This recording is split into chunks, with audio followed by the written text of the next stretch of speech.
अस्सलाम वालेकुम स्टूडेंट्स, आज हम नेक्स्ट लेक्चर में फंजाई में अगला जो किंगडम है उसका फाइलम है किंगडम का एस्कोमाइकोटा वो डिस्कस करेंगे। पहले जो फाइलम हमने डिस्कस किया था वो था ज़ाइगोमाइकोटा, उसमें राइजोपस का जो लाइफ साइकिल था वो भी हमने डिस्कस कर लिया था। आज हम एस्कोमाइकोटा को डिटेल्ड में डिस्कस करेंगे, जबकि बसीडियोमाइकोटा को जस्ट टच करेंगे, इंट्रोडक्शन लेंगे, क्योंकि उसका लाइफ साइकिल जो है वो वेरी इंपॉर्टेंट लॉन्ग क्वेश्चन है और उसको ड्रॉ करना पड़ता है और पूरे का पूरा बोर्ड पे अलग ही अकेला वही आएगा, इसलिए उसको अलग लेक्चर में करेंगे। तो स्टार्ट करते हैं। तो आज जो एस्कोमाइकोटा हम देखेंगे, जैसे कि हमने इसकी क्लासिफिकेशन में देखा था कि एस्गो और माइकोटा जो है दोनों रेफ़र कर रहे थे डिफरेंट थिंग्स को, कि माइकोटा जो है जैसे हमने पहले पढ़ा था माइसीलियम से आ रहा था। माइसीलियम किसको कह रहे थे मेरे बेटा? कंप्लीट बॉडी ऑफ फंगस को हम कह रहे थे माइसीलियम। वहाँ से इनके नाम के साथ एंड पे जो सुफिक्स आती है वो है माइकोटा। एस्को हम इसलिए लगा रहे थे इसमें क्योंकि इसमें एस्कोस्पोर्स बनते हैं, एस्कोस्पोर्स। तो ये बात भी हमने क्लासिफिकेशन में डिस्कस की थी कि जिस तरह के स्पोर्स प्रोड्यूस करेगा कोई भी ग्रुप फंजाई का, उसी नाम को उसके नाम के साथ ऐड कर दिया जाएगा। तो अगर ये एस्कोस्पोर्स प्रोड्यूस कर रहा है तो माइकोटा माइसीलियम से आ गया और एस्कोस्पोर से एस्कोवर्ड आएगा, तो दोनों मिला के हो जाएगा एस्गोमाइकोटा या एस्कोमाइसिटीस। और दूसरा जो इसका कॉमन नेम है वो है sac fungi. Why we are calling it sac fungi? हम इसे सैक फंजाई क्यों कह रहे हैं? बिकॉज इसकी जो फ्रूटिंग बॉडी है जिसमें ये एस्कोस्पोर्स बनाता है वो एक सैक लाइक है, एक जो है ना बंद जो है ना ग्लाफ की तरह का है। तो इस वजह से चूंकि इसकी रिप्रोडक्टिव पार्ट या रिप्रोडक्टिव बॉडी सैक लाइक है, तो इस वजह से इसको सैक फंजाई भी कहते हैं। अब इसकी अगर हम इंट्रोडक्शन की तरफ चलें आगे, तो इसमें उसने बताया कि ये जो है वो लार्जेस्ट ग्रुप है। ये जो फंजाई है उसके ग्रुप्स में से सबसे बड़ा ग्रुप है, लार्जेस्ट ग्रुप ऑफ फंजाई है, जो कि special type of spores produce करता है जिसको हम कहते हैं एस्कोस्पोर्स। और एस्कोस्पोर्स जो हैं वो स्पेशल फ्रूटिंग बॉडी एस्की में प्रोड्यूस होते हैं। स्पेशल फ्रूटिंग बॉडी जो एस्की जो है इसमें प्रोड्यूस होते हैं। एस्की क्या है वो हम आगे देखेंगे उसको कि वो क्या चीज़ है। ऑकरेंस अब उसकी अगर हम देखें कि वो कहाँ पाया जाता है या किस चीज़ में मौजूद होता है, किसके साथ मिलकर रहता है, इसकी वो कहता है जी 60,000 स्पीशीज़ हैं, 60,000 टोटल स्पीशीज़ हैं, जिनमें से 50% जो आधी स्पीशीज़ हैं वो लाइकन्स बना के रहती हैं। क्या बना के रहती हैं? लाइकन्स। तो मेरे बेटा लाइकन हमने कई बार डिस्कस किया है, आप दोबारा उसको रिवाइज कर ले माइंड में कि लाइकन क्या था? Association of fungi and algae. Fungi उसमें उसको सपोर्ट दे रहा था, एल्गी उसको प्रोड्यूस करके दे रहा था, खुराक फोटोसेंसिस करके दे रहा था। कुछ जो है वो कहता है वो एज ए माइकोराइजल फंजाई रहते हैं। और अगर आपको याद हो तो माइकोराइजा के बारे में हमने थोड़ी डिटेल में लिया था, उसकी डिफाइन भी की थी, उसकी टाइप्स भी की थी। माइकोराइजा क्या था? फंगस का एसोसिएशन था वेस्कुलर प्लांट्स की रूट्स के साथ, ताकि वो ऑब्जर्वेशन एरिया बढ़ा देता है, जिससे वो मिनरल्स और न्यूट्रिएंट्स को ज़्यादा ऑब्जर्व करता है प्लांट। और वेस्कुलर प्लांट्स में हमने पढ़ा था तकरीबन 95% प्लांट्स ऐसे हैं जो माइकोराइजा बना के रहते हैं। और इसका फंजाई को क्या फ़ायदा था कि वो कार्बोहाइड्रेट वाली जो अपनी ज़रूरियात हैं वो उनसे पूरी कर लेता था। और इसमें जो माइकोराइजल फंजाई है उसमें आता है मॉरल्स। फिर ज़्यादातर वो कहता है कि जी जो हैं वो ट्रस्टेरियल हैं, ज़्यादातर जो है वो खुश्की पे रहते हैं, लेकिन कुछ जो हैं सम उनमें से कुछ ऐसे हैं जो मैरीन हैं और फ्रेश वाटर है। अगर आपको याद हो मेरा बेटा तो हमने इन दोनों टर्म्स को कई बार डिफाइन किया, कई बार डिस्कस किया है। Marine water seas and ocean वाले वाटर को कहते हैं, जबकि फ्रेश वाटर उसके अलावा बाकी सारा रिवर्स, स्ट्रीम्स, पॉन्ड्स, लेक्स वो सारे इसमें आते हैं। तो ये होगी इसकी ऑकरेंस के कहाँ पाया जाता है। इसके अलावा अगर हम इसकी डाइवर्सिटी की बात करें तो ये डिवर्स है, यानी बहुत ज़्यादा डाइवर्सिटी दिखाता है। इसमें कई इकसाम आ जाती हैं जानवरों की, जो कि यूनिसेलुलर यीस्ट से लेके लार्ज क्लब फंजाई जिसका मॉरल्स का नाम दे रहे हैं वहाँ तक जाता है। मीनिंग कि इसमें सिंपल वाला ऑर्गेनिज्म यानी यीस्ट यूनिसेलुलर भी है, जबकि इसके साथ साथ एक बड़े वाला कप फंजाई मॉरल्स भी है जो लार्जेस्ट है।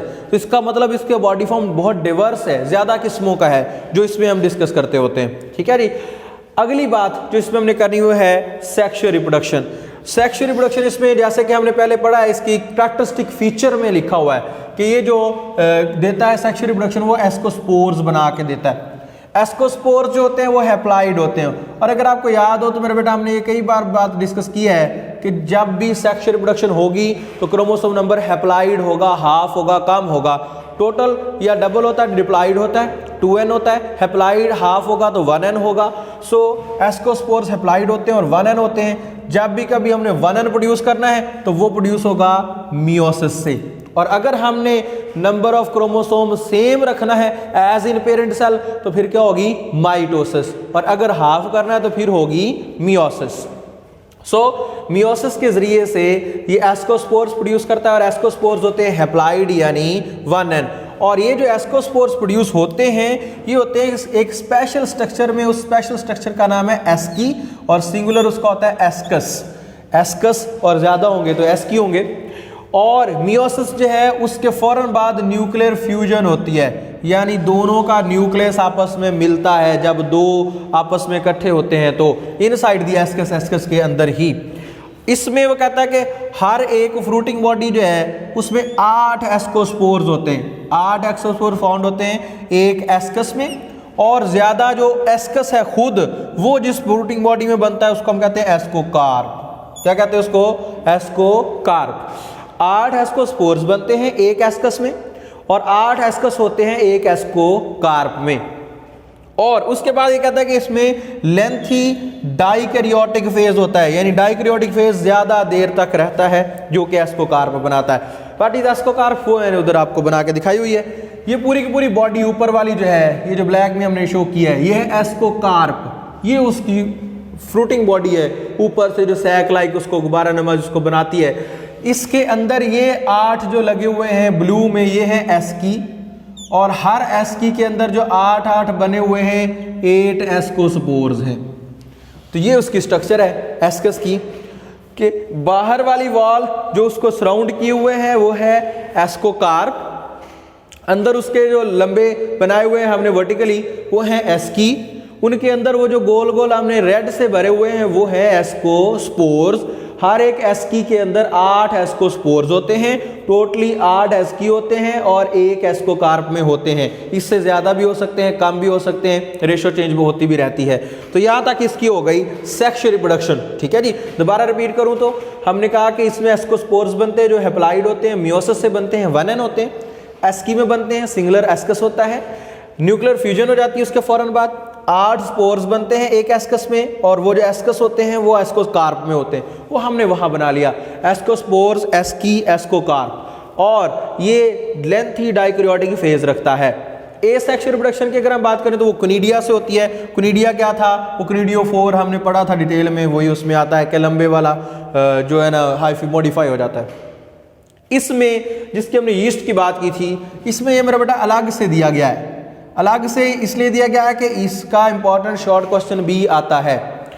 शॉर्ट क्वेश्चन में वो और एमसीक्यूज भी आता है। एमसीक्यूज में इसका जो है ये नेम पूछा जा सकता है कि ये वाला जो है वो इसका साइंटिफिक नेम क्या है, ये कौन सा यीस्ट जो है वो यूज़ होता है ज़्यादातर इकोनॉमिकली। तो ये जो है ना इसकी कैरेक्टरिस्टिक्स हमने यहाँ पे लिखी है। यीस्ट जो होता है वो यूनिसेलुलर होता है, माइक्रोस्कोपिक होता है और ये ड्राइव हो सकता है आल ग्रुप्स से, बट मोस्टली ये एस्कोमाइसिटीज में से पाया जाता है, इसलिए उसने इसको यहाँ प्लेस किया हुआ है। यानी यीस्ट जो है वो तमाम ग्रुप्स का मेंबर है। तमाम ग्रुप्स में यीस्ट जो है ना वो पाया जाता है। यूनिसेलुलर फंजाई या फंगस जो है वो पाई जाती है सब ग्रुप्स में, लेकिन ज़्यादातर इसकी स्पीशीज़, ज़्यादातर नंबर ऑफ ऑर्गेनिजम्स जो यीस्ट का है वो एस्कोमाइसिटीज में पाया जाता है और प्रोड्यूस भी एस्कोस्पोर्स करता है। दैट इज़ वाई इसको प्लेस किया है उसने एस्कोमाइसिटीज में या एस्कोमाइकोटा में।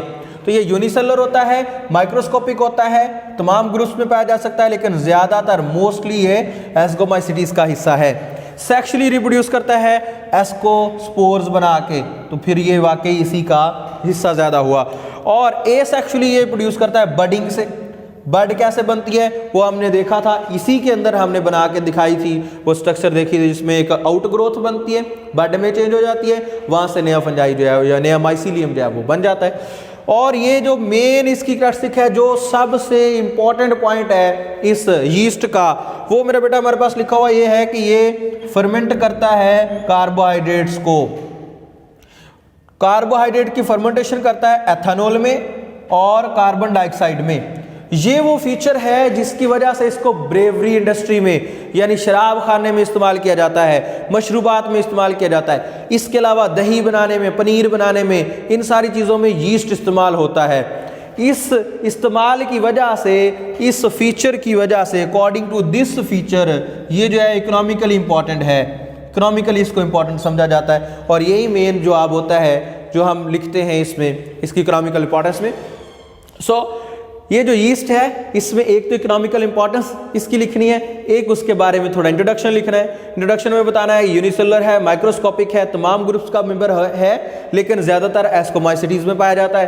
प्रोड्यूस करता है एस्कोस्पोर्स, एसेक्सुअली वो बर्डिंग से रिप्रोड्यूस होता है, और फर्मेंट करता है कार्बोहाइड्रेट्स को, यानी फर्मेंटेशन रिएक्शन, हमले खमीर देता है, उस खमीर में एथेनॉल बनाता है, कार्बोहाइड्रेट कार्बन डाइऑक्साइड बनाता है। और ये पनीर बनाने में, उसके अलावा ये योगर्ट, दही बनाने में इस्तेमाल होता है। और इसके अलावा अगर हम देखें तो ब्रेड, जो डबल रोटी होती है, उसमें भी यीस्ट डालते हैं, मैदे की बना के ऊपर यीस्ट डालते हैं तो उसको फुला देता है, तो फूली हुई इसीलिए नज़र आ रही होती है क्योंकि इसने उसको फर्मेंट किया होता है। तो ये उसको डबल रोटी बनाने में इस्तेमाल होता है। दैट इज़ वाई बेकरीज में, ब्रेवरीज में इसका इस्तेमाल ज़्यादा है, इसीलिए इसको शॉर्ट क्वेश्चन में भी लिया जाता है। यहाँ तक बात होगी हमारे पास एस्गोमाइकोटा की, जिसमें हमने पढ़ा कि उसको एस्गोमाइकोटा क्यों कहते हैं, उसके जनरल स्ट्रक्चर्स क्या हैं, और उसके अलावा सेक्सुअल रिप्रोडक्शन उसमें कैसी होती है, एसेक्सुअल कैसी होती है, उसका एक मेंबर भी हमने डिस्कस कर लिया जो क्या है यीस्ट। आखिरी जो बात हमने आज के लेक्चर में करनी, वो बसीडियोमाइकोटा का जस्ट इंट्रोडक्शन है। इंट्रोडक्शन क्यों है? क्योंकि उसकी जो रिप्रोडक्शन है वो पूरी साइकिल है रस्ट एंड स्मट की, और वो मेन और इम्पॉर्टेंट लॉन्ग क्वेश्चन है इस चैप्टर का। दैट इज़ वाई उसको हम एक अलग लेक्चर में स्पेशली तौर पे ड्रॉ करेंगे और उसके बारे में पढ़ेंगे।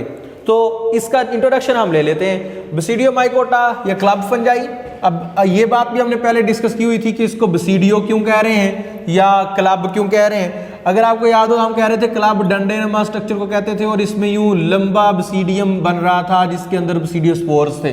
तो चूंकि ये बसीडियोस्पोर्स प्रोड्यूस कर रहा है, फंजाई है, माइसीलियम है, तो माइसीलियम से माइकोटा आ गया, बसीडियोस्पोर से बसीडिया वर्ड आ गया, दोनों नाम मिला के इस ग्रुप का नाम हो गया बसीडियोमाइकोटा। सो फंजाई बसीडियोमाइकोटा वो है जो बसीडियोस्पोर्स प्रोड्यूस करती है। चूंकि ये सेक्सुअली रिप्रोड्यूस हो रहा है तो इसका मतलब ये भी क्या करवाएगा, मियोसिस, और मियोसिस करवाएगा तो डेफिनेट सी बात है इसमें हैप्लाइड बसीडियोस्पोर्स होंगे। ज़्यादातर ये सबसे ज़्यादा फेमिलियर है, ये ग्रुप जाना पहचाना है, ये ज़्यादा मशहूर है फंजाई में से। मशहूर होने की वजह क्या है, इसमें एडिबल मशरूम्स हैं, खुम्बियाँ हैं जिनका सालन बनाया जाता है, खुम्बियाँ जो है वो खाई भी जाती हैं, ये इसमें एडिबल मशरूम्स हैं। इसके अलावा डेवास्टेटिंग पैथोजेंस हैं, यानी जो खराबी वाले या नुकसान पहुंचाने वाले जानदार हैं इसके, वो भी हैं। और वो कौन कौन से हैं भला? उनमें हमारे पास आता है रस्ट और स्मट, जिसकी लाइफ साइकिल हमने इसी जो है ना ग्रुप में आगे जाके डिस्कस करनी है। ये वीट में, कॉर्न और मकई में बीमारी फैलाते हैं, उसका पूरे का पूरा खौल जो है वो खाली कर देते हैं, सारे दाने उसके अंदर से खा जाते हैं, पाउडरी सा सफूफ सा उसमें छोड़ देते हैं, इस तरह सारी की सारी फसल तबाह हो जाती है। तो ये एज ए पैथोजिन वर्क करते हैं। इसके अलावा इसमें पफ बाल्स हैं, ये भी हमने डिस्कस किया था। ब्रैकेट फंजाई है, ये तमाम के तमाम क्लब फंजाई या बसीडियोमाइकोटा का हिस्सा है। ये जो रिप्रोड्यूस करता है वो बसीडियोस्पोर से करता है। बसीडियोस्पोर जो है वो स्पेशल मॉडिफाइड हाइफी बसीडिया जो होता है उसके अंदर बनते हैं। बसीडिया कैसा होता है, बसीडियोस्पोर्स कैसे प्रोड्यूस होते हैं, साइकिल इसका कैसे चलता है, ये सारी बातें हमने एक सेपरेट अलग जो हमारे पास होगा लेक्चर उसमें डिस्कस करेंगे, क्योंकि उसमें पूरी साइकिल ड्रॉ करनी पड़ेगी। ठीक है जी। आज के लेक्चर में हमने जस्ट एस्गोमाइकोटा की डिटेल और बसीडियोमाइकोटा का जस्ट इंट्रोडक्शन पढ़ा। ठीक है। एस्कोमाइकोटा में हमने कहा एस्कोमाइकोटा को एस्कोमाइकोटा इसलिए कह रहे हैं क्योंकि उसमें एस्कोस्पोर्स बनते हैं, माइकोटा माइसीलियम से है। और सैक फंजाई भी उसको कहते हैं। सैक फंजाई कहने की वजह उसमें फ्रूटिंग बॉडी जो है वो सैक लाइक है। ये लार्जेस्ट ग्रुप है और इसकी ऑकरेंस ये है कि 60,000 स्पीशीज होती हैं। 50% ये लाइकन्स की शक्ल बना के रहता है, कुछ माइकोराइजा बना के रहते हैं जैसे कि मॉरल्स हैं, बाकी टेरेस्ट्रियल हैं और कुछ जो है ना मैरीन और फ्रेश वाटर में रहते हैं। इसके अलावा हमने कहा कि ये डाइवर्सिटी रखता है यीस्ट से लेके क्लब या कप शेप्ड मॉरल तक। सेक्शुअल रिप्रोडक्शन जो है वो एस्कोस्पोर से होती है। एस्कोस्पोर हैप्लॉइड होते हैं, हैप्लॉइड इसलिए होते हैं क्योंकि वो मियोसिस से होते हैं, एक स्पेशल स्ट्रक्चर में बनते हैं जिसको हम एस्की कहते हैं, और न्यूक्लियर फ्यूजन होती है उसके बाद। एस्की के अंदर 8 एस्कोस्पोर बनते हैं। एस्कोस्पोर और एस्कस दोनों एक स्पेशल फ्रूटिंग बॉडी एस्कोकार्प के अंदर पाए जाते हैं, वो हमने वहाँ बना के देखा। एस्कोकार्प, एस्की, एस्कोस्पोर्स, और इसमें लेंथी डाइकैरियोटिक फेज भी होता है। एसेक्सुअली ये कनीडिया से जो है ना रिप्रोड्यूस करता है। इसका हमने मेंबर एक डिस्कस किया जो है यीस्ट, जिसका नाम है सैक्रोमाइसीज सर्विसेज। ये एमसीक्यूज में पूछा जाता है और शॉर्ट क्वेश्चन में पूछा जाता है। शॉर्ट क्वेश्चन में पूछा जाए तो आपने इसकी कैरेक्टरिस्टिक्स लिख लें। यूनिसेलुलर है, माइक्रोस्कोपिक है, तमाम ग्रुप में पाया जा सकता है, लेकिन चूंकि एस्कोस्पोर्स बनाता है इसलिए एस्कोमाइसीटीज में ज्यादा हिस्सा इसका है। सो एसेक्सुअली बडिंग से रिप्रोड्यूस करता है। फर्मेंटेशन करता है कार्बोहाइड्रेट्स की, एथेनॉल और कार्बोहाइड्रेट में, दैट इज वाई ये इकोनॉमिकली इंपॉर्टेंट है। योगर्ट बनाने में, पनीर बनाने में जिसको हम कहते हैं चीज़, और दूसरी जो मशरूबात हैं उनके लिए, शराब खाने में, तो इसलिए ये इकोनॉमिकली ज़्यादा इंपॉर्टेंट है। बसीडियो माइकोटा में हमने जस्ट उसका इंट्रोडक्शन पढ़ा कि बसीडियो स्पोर से आया, माइकोटा माइसीलियम से आया। बसीडियो माइकोटा यानी जो क्लब शेप्ड डंडे नुमा हाइफी रखता होगा जिसके ऊपर स्पेशल स्पोर बसीडियो स्पोर्स बनेंगे, और बसीडियो स्पोर भी मियोसिस से होंगे। ये फीमेलर ग्रुप है क्योंकि इसमें खाने वाली खुम्बियाँ भी हैं, और ये जो आम हमारे जो फसलों को तबाह करने वाले पैथोजन है रस्ट और स्मट, वो भी इसी में पाए जाते हैं। इसका जो साइकिल है वो हम नेक्स्ट डिटेल में डिस्कस करेंगे। तो आज के लेक्चर के लिए इतना ही था। इसको आप देखिएगा, याद कीजिएगा, और फिर नेक्स्ट लेक्चर में मिलेंगे इंशाल्लाह। अल्लाह हाफिज़।